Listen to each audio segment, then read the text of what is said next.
Assalamualaikum warahmatullahi wabarakatuh. Adindaku, bro and sis, kembali kita ketemu dengan Pak Ipin dalam obrolan yang berbeda.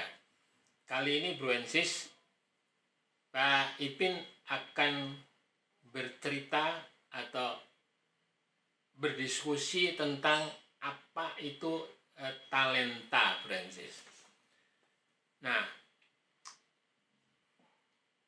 pada tahun 1960 ada seorang ilmuwan ya yang bernama Roger W. Sperry ya. Beliau mendapat hadiah Nobel karena eksperimennya tentang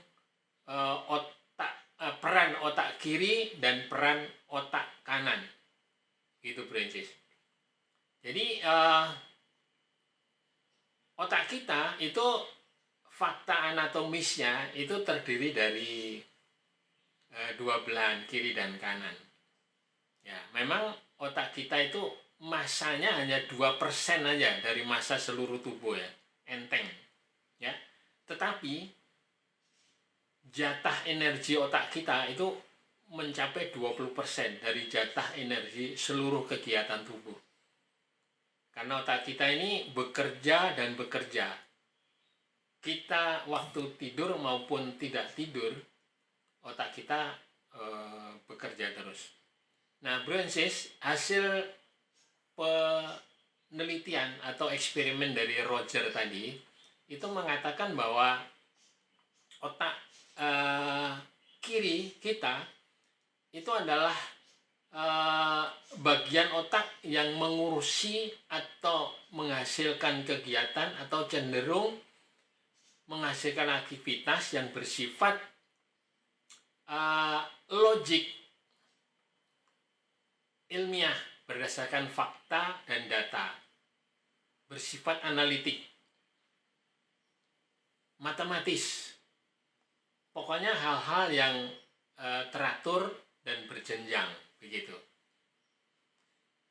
Sedangkan otak kanan, Francis, menurut penelitian Roger tadi, ya, itu mengurusi atau menghasilkan atau cenderung untuk menghasilkan kegiatan yang bersifat intuitif, intuisi, holistik, ya,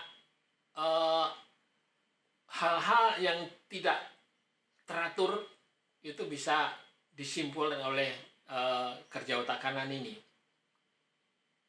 Rasa keindahan dan rasa seni, artistik misalnya ya, itu adalah urusan otak kanan, katanya begitu. Tapi bro and sis, pada kenyataannya pasti tidak bisa dibelah secara nyata demikian, karena pada kenyataannya otak kiri dan otak kanan kita itu berkoordinasi kompleks dan unik sehingga menghasilkan kegiatan sehari-hari kita itu. Nah, Francis, talenta ya, talenta itu adalah karunia Tuhan ya, yang diberikan kepada seseorang, bukan orang-orang yang pada umumnya ya, dimana orang yang memiliki talenta itu ya memiliki kemampuan khusus ya. Sebenarnya ini adalah hasil koordinasi dan sinergi istimewa antara otak kiri dan otak kanannya, bro and sis. Jadi karunia talenta ini ya melalui kerjasama otak kiri dan otak kanan dari yang mendapatkan karunia talenta tadi. Misalnya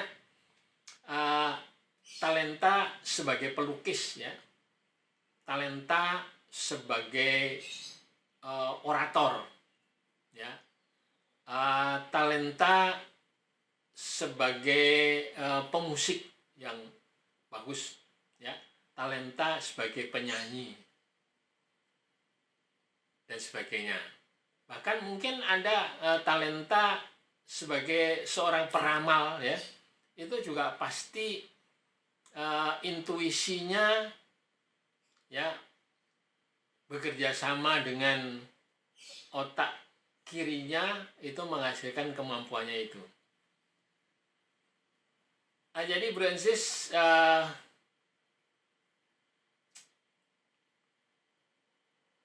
pada orang yang punya talenta itu bukan berarti misalnya ini seorang pelukis lalu itu adalah hasil dari kerja otak kanannya saja.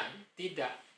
Seorang pelukis, ya, itu menghasilkan karyanya yang bisa dinikmati umum, ya, itu pasti bukan rasa seni, bukan seninya dan estetikanya saja yang bekerja, tetapi dia juga mempunyai logika dan analisa yang hebat, ya, karena dia akan memperhatikan bagaimana pencahayaan, bagaimana perspektif dan sebagainya. Mungkin juga hasil karyanya bisa menggiring orang untuk mempunyai perasaan tertentu, ya, kayak gitu. Nah, itu memerlukan logika dan analisa juga. Nah, contoh lagi misalnya talenta sebagai seorang sarjana atau arsitektur, ya, seorang arsitektur, ya, dia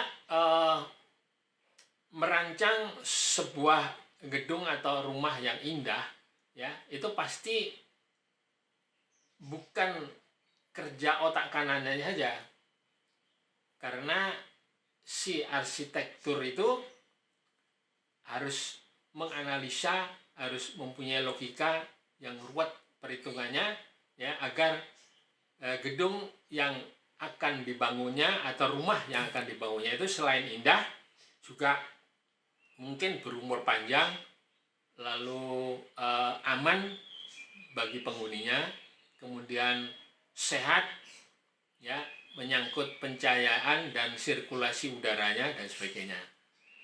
Jadi itu Francis, obrolan kali ini singkat, Francis, mudah-mudahan menginspirasi, ya. Kita ajak untuk konten berikutnya, ya, Pak Ipin akan berdiskusi dengan Ananda, dengan adindaku tentang wacana penjurusan IPA dan IPS di kalangan pelajar. Tunggu konten berikutnya. Wassalamualaikum warahmatullahi wabarakatuh. Salam.